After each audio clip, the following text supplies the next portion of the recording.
Hauwezi ukamshangilia Azam hivyo. Kwa kitu gani alichokifanya cha kumshangilia? Kati juzi tumetoka kwenye malalamiko mpaka mnaiamuru bodi ya ligi kama vipi ivunjwe. Haiko sahihi. Imewazulumu pale nyinyi mpaka mnakosa matokeo. Si wamelalamika juzi peke yake tungejaji. Kupitia Azam kwa sababu yeye sio mwenye zamana hiyo.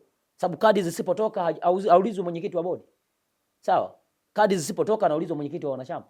Au anaulizwa mwenyekiti wa bodi. Hata ukiangalia mijadala ya wana Simba, tunamwataki Mangungu. Tulikuwa tunamwataki mwenyekiti wa bodi. Au Simba inapofanya vibaya hatujui kama kuna mwenyekiti wa Simba. Lakini michezo yao mingi wanafanyaje? Wanapata matokeo pale. Lakini ona mchezo wa leo, huu unaenda kuvunja rekodi. Leo wanapigwa hata 5 kwenye ule mchezo wasipojiangalia. 5 zinaweza zikaingia kwenye kamba. Kwa sababu hakuna motisha yoyote. Umesikia Pamba wameahidiwa hata shilingi 10,000.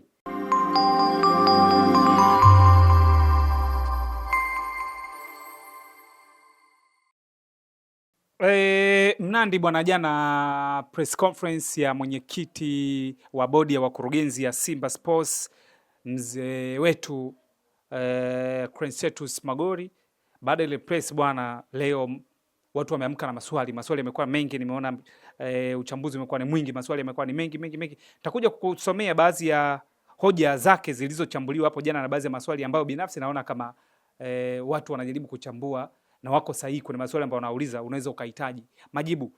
Press ulifuatilia, lakini kama shabiki na mwanachama wa klabu ya Simba uzungumze baada ya, naona mjadala mkubwa umekuwepo kwenye eneo lile la uwanja ambapo ilifafanuliwa kwamba Jerut ifahamike yeye ni mzalishaji wa vifaa vya michezo, ni mzabuni wa jezi wa Simba, sio mwekezaji ndani ya klabu.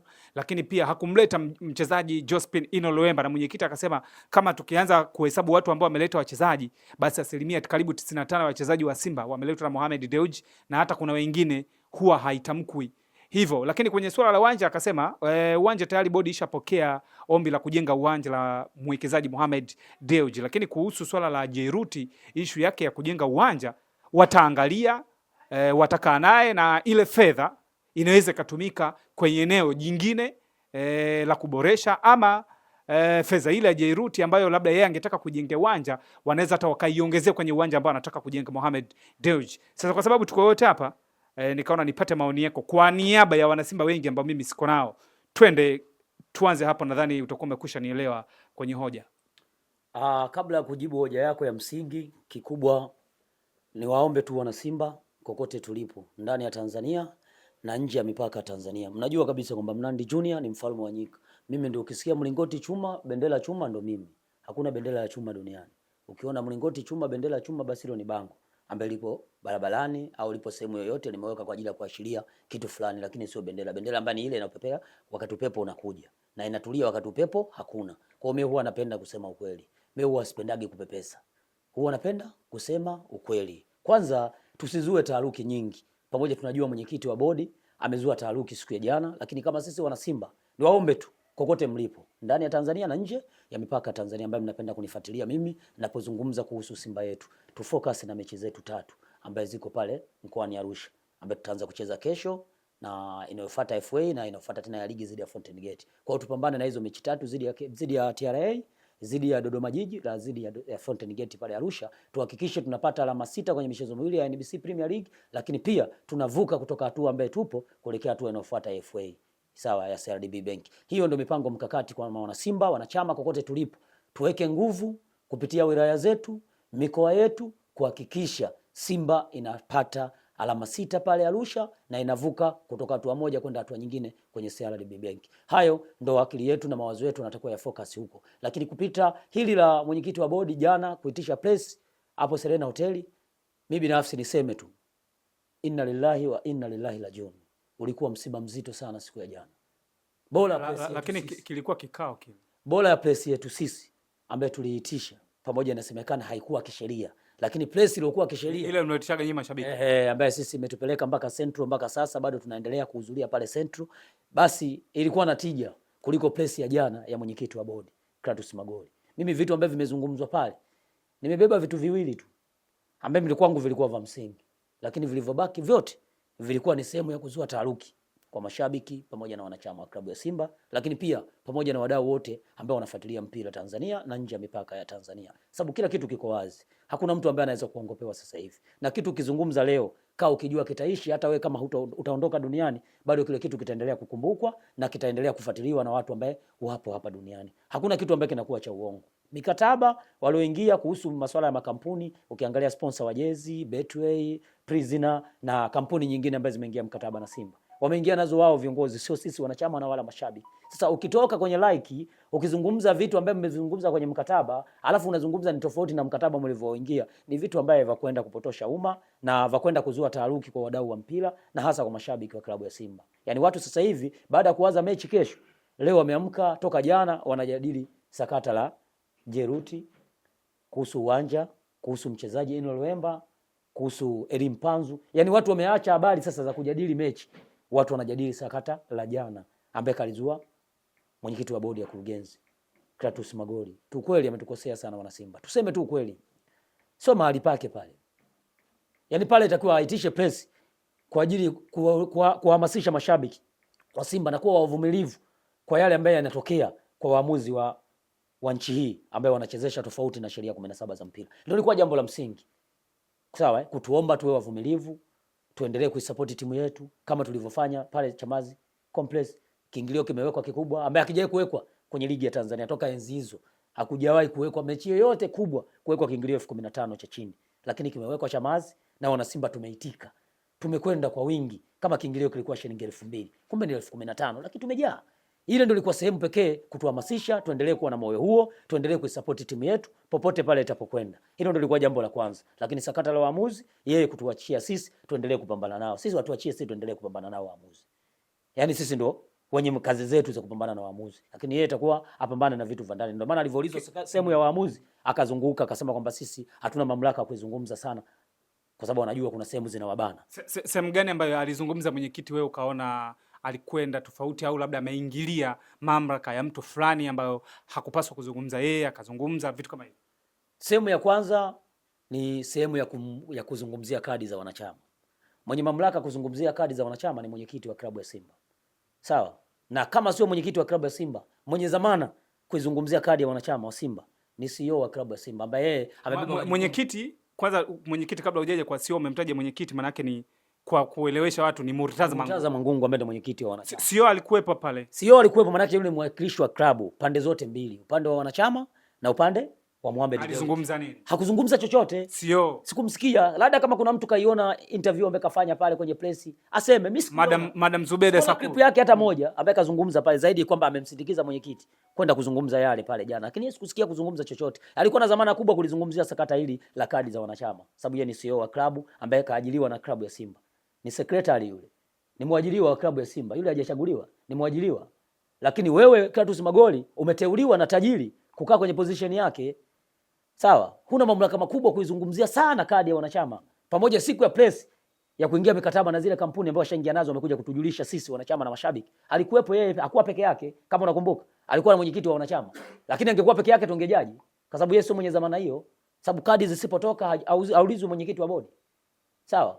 Kadi zisipotoka anaulizwa mwenyekiti wa wanachama au anaulizwa mwenyekiti wa bodi. Hata ukiangalia mijadala ya wana Simba tunamwataki Mangungu, tulikuwa tunamwataki mwenyekiti wa bodi. Au Simba inapofanya vibaya hatujui kama kuna mwenyekiti wa bodi. Si tunajua kwamba ile sio position yake. Position yake ni kwenda kusimamia rasilimali, pesa anazozitoa Mohamed Dewji ndani ya klabu ya Simba. Hilo ndio jukumu la mwenyekiti wa bodi ya kurugenzi ndani ya Simba. Lakini hana dhamana ya kwetu sisi kama wanachama. Mwenye dhamana ya kwetu sisi ni mwenyekiti ambaye tumemchagua. Ndio anatakiwa kutupa mwongozo mpaka sasa. Mmefikia asilimia ngapi kuhusu swala la kadi za wanachama? Ndio mwenye mamlaka makubwa kuzungumzia hilo. Lakini katoka hapo kaenda kuzungumzia swala la mikataba ya Jairut pamoja na Simba Sports Club. Wakati wanaingia mkataba tuliona viongozi wa pande zote mbili kwenye ule mkataba wa Jairut. Lile alipaswa kulizungumzia nani? Sio Sio atakuwa atoke azungumze lile. Yule si ndio secretary, si mwajiliwa wa Simba? Ndio mwenye mamlaka makubwa kuzungumza lile pale. Ndio mtendaji mkuu wa klabu yetu. Anatakuwa asimame azungumze yale, sio yeye mwenyekiti wa bodi. Anaposimama anazungumza yale, mwisho wa siku anateleza. Saizi watu wanamshambulia. Sawa? Anamshambulia kwa sababu ameenda kuingilia majukumu ambaye sio ya kwake. Kama umeenda na mhusika wa jambo lile, ungemwacha kwenye ile place, yeye ndio mtu mkubwa mzungumzaji. Yeye angepitia tu kuzungumza, lakini yule ndio mmempa dhamana. Mmemwajiri afanye kazi gani Simba? Mmemwajiri kuja kufua nguo za wachezaji? Au mmemwajiri kuja kuwa storekeeper ndani ya Simba? Yule mmemwajiri kuja kufanya kazi za Simba. Ndio mwenye mamlaka makubwa kutuzungumzia vile vitu ambavyo alikuwa anazungumza mwenyekiti. Wewe bosi, Mtu umemwajiri asizungumze, unazungumza wewe bosi, mwisho wa siku anaenda anateleza. Watu saizi wanamshambulia. Na wale ambaye machawa ndo kabisa saizi wanashambulia kila yengo. Lakini hata wale wachambuzi ambao wanaonekana 90% wanazungumzia mpira hapa Tanzania, nao pia wanaonekana wameenda kumshambulia. Kwa sababu gani? Ameenda kuingia kwenye mamlaka ambaye sio ya kwake. Pengine angeenda pale yeye angekuwa kama ndo msindikizaji wa CEO, jambo lingekuwa vizuri sana. Lakini yeye amekuwa ndo mtu muhimili wa kuzungumza yote ambaye kazungumza jana. Wewe kitu mmeingia mkataba. Leo mnasema kwamba yeye atatoa, amekubaliana kwenye mkataba atatoa bilioni 1 kila mwaka. Ndani ya miaka 5 ni bilioni 5. Hivi bilioni 5 unajenga uwanja wa namna gani? Wenye thamani ya bilioni 5. Hivi kuna uwanja gani ambao una thamani ya bilioni 5? Tufanye Azam Complex na thamani ya bilioni 5. Sasa kwenye hilo swali lako nije na tuchukue hoja ambayo ameitoa yeye mwenyekiti. Huenda kuna namna ukifikiria unapata jawabu kwamba viongozi wamekaa wameona ile fedha ambayo ipo kwenye mkataba wa Jerut ichukuliwe kama alivyosema mwenyekiti, itaboresha miundombinu mingine, uweza itaongezewa kwenye kujenga uwanja wa Mohamed Dewji ambao wamekusudia kujenga. Naona kama wao wamekaa wameona hivyo iko sawa sawa. Kama waliona hivyo, kulikuwa na umuhimu gani na ulazima gani wa kuzungumza kwenye like? Mkataba uko wazi. Sawa? Umesomwa, vifungu vya kanuni vyote walivyokubaliana viko wazi. Kila mtu anajua hilo. Sisi tumeambiwa wakati wanaingia naye mkataba, tumekubaliana 1, 2, 3. Kwa sababu tumekubaliana katika mkataba wake amesema atajenga uwanja. Hakusema kwamba atatoa sehemu ya uwanja, wa ujenzi wa uwanja. Huu mkataba usemi hivyo. Labda sisi tumesomewa tofauti kwa sababu mkataba wanao wao kule. Kama uko tofauti na ule tuliosomewa sawa, lakini hakusemekana kwamba yeye sawa hatonunua basi na wala hatonunua mchezaji. Imesema mkataba atanunulia mchezaji mmoja ambaye tutamtaka sisi. Atatuletea basi la wachezaji. Sio la kupanda sisi wanachama na mashabiki. Kwenye huu mijadala ambayo inaendelea sasa hivi, tuachane nayo kwa sababu timu yetu kesho inacheza. Tukiendelea kujadili mijadala hii, tutatoka kwenye reli, wenzetu wanafanikiwa, wanaendelea kusherehekea. Tumeona pale jana wamelisimamisha basi la Azam. Au hujaona mtandaoni ile? Wamesimamisha basi la Azam na wakilishangilia. Inna lillahi wa inna lillahi. Msiba mwingine huu. Ukiacha uliotokea kwenye presi yetu inahusu Simba maendeleo ya klabu yetu, lakini pia tukio ambalo limetokea safari ya Dodoma ya Azam kwenda kucheza na Mbeya City. Watani zetu wakawazuia njiani. Basi la Azam likazuiliwa na mashabiki wa Yanga. Sauti yake ngoja nikuwekee mimi nayo hapa. Wamezuia na Mchome akiwemo. Asante sana. Asante baba. Asante tena. Asante baba. Asante tena. Moja ya mwisho. Mashabiki wa Yanga. Ndio maana nilikwambia inna lillahi wa inna ilaihi rajiun. Huu ni msiba mzito. Ni msiba mzito sana ambao umetokea kwenye siku ya jana. Pande zote mbili. Hauwezi ukamshangilia Azam hivyo kwa kitu gani alichokifanya cha kumshangilia? Kati juzi tu mmetoka kwenye malalamiko mpaka mnaiamuru bodi ya ligi kama vipi ivunjwe. Haiko sahihi. Imewadhulumu pale nyinyi mpaka mnakosa matokeo. Si wamelalamika juzi tu kupitia Azam hawa ambao nao wametoa suluhu ya bila kufungana tena Benjamin Mkapa. Sisi tumeelewana, lakini sisi tumetoa suluhu ya bila kufungana tukiwa Chamazi kwenye uwanja ambao wao wameukataa, wameukimbia kwamba uwanja sio rafiki kwao. Wao wanasherekea saizi wanasimamisha mpaka basi. Kwa hiyo Azam kashawafagilia njia ya ubingwa. Basi walishangilia hilo basi mpaka siku ya mwisho ambao wanakabidhiwa ubingwa. Umesema kwa sekunde 30 kilichokushangaza hujaona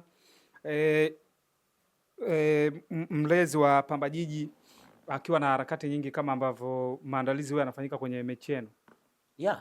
Bwana Saidi Mtanda, mheshimiwa mkuu wa mkoa pale Mwanza, hakushughulika na issue ya Simba na issue ya Yanga kuelekea mechi yao leo. Kuko kimya, yani kumepoa kama maji yaliokuwa kwenye kisima.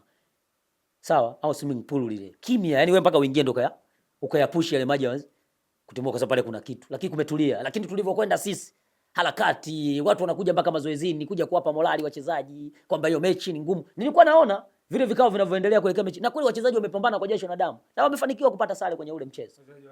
Wapamba wamepata sare na wametengeneza heshima kubwa kwenye mkoa wao kwa sababu kabla sisi tujacheza nao walicheza michezo 8 nadhani. Walitoa sare siji 3, iliyobaki yote wameshinda. Kwa hiyo ile sare yao ilikuwa ya 4 dhidi ya Simba. Lakini michezo yao mingi wanafanyaje? Wanapata matokeo pale. Lakini ona mchezo wa leo, huu unaenda kuvunja rekodi. Leo wanapigwa hata 5 kwenye ule mchezo wasipojiangalia. 5 zinaweza zikaingia kwenye kampo. Kwa sababu hakuna motisha yoyote. Umesikia Pamba wameahidiwa hata shilingi 10,000. Wakishitoa sare wanapata hata 10,000. Sio ushindi sare tu. Wanapata hata 10,000, umesikia? Kuko kimya. Manake uhakika watu wanaenda kuchukua alama 3. Ndio maana wanashangilia gari la Azam. Lakini kwa maajabu ya Musa, chochote kinaweza kikatokea. Chochote kinaweza kikatokea. Wakasahau kwamba walishangilia basi. Bwana, shukrani sana bwana Mnandi.